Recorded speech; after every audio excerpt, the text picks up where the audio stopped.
నమస్తే, welcome to Sakshi business. This is Shahida. అంతర్జాతీయంగా ప్రతికూల సంకేతాల నేపథ్యంలో దేశీయ స్టాక్ మార్కెట్లలో నష్టాల పరంపర నడుస్తోంది. వరుసగా 4వ సెషన్లో భారత స్టాక్ మార్కెట్లు పడిపోయాయి. అమెరికా, ఇరాన్ మధ్య భీకర దాడుల కారణంగా క్రూడ్ ఆయిల్ ధరలు భారీగా పెరుగుతున్నాయి. ప్రస్తుతం బ్రెంట్ ముడి చమురు ధర 3% పైగా పెరిగి $97 స్థాయిలో ఉంది.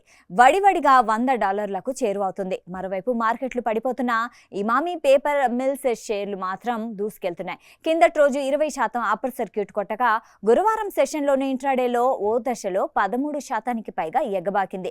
బుధవారం సెషన్లో 118.63 వద్ద ముగిసిన స్టాక్ ధర నెక్స్ట్ ఇంట్రాడేలో 133.70 వద్ద సెషన్ గరిష్టాన్ని నమోదు చేసింది. ఇదే స్టాక్ 52 వారాల గరిష్ట ధర కూడా కావడం విశేషం. ప్రస్తుతం కొంచెం వెనక్కి తగ్గి 128 స్థాయిలో ఉంది. ఈ కంపెనీ మార్కెట్ విలువ ప్రస్తుతం 752.85 కోట్లుగా ఉంది. స్టాక్ 52 వారాల కనిష్ట ధర ప్రస్తుతం 55గా ఉంది. ఇటీవల ఇంకా భారీగానే దూసుకెళ్తోంది.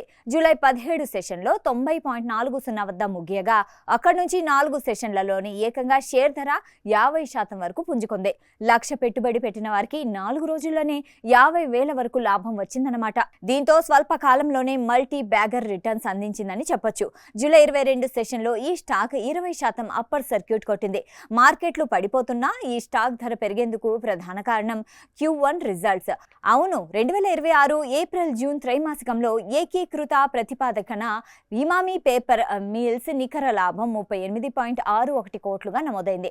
అంతకుముందు ఇదే సమయంలో లాభం కేవలం 6.31 కోట్లుగా ఉండగా వార్షిక ప్రతిపాదకన రికార్డు స్థాయిలో 512% పెరగడం విశేషం. సంస్థ కార్యకలాపాల ఆదాయం 22% పెరిగి 560 కోట్లుగా వచ్చింది. ఈ కారణంతోనే స్టాక్లో కొనుగోళ్లు పెరిగినట్లు తెలుస్తోంది. సాక్షి టీవీ ప్రసారాలను నిలిపివేయటం చట్టరీత్యా నేరం.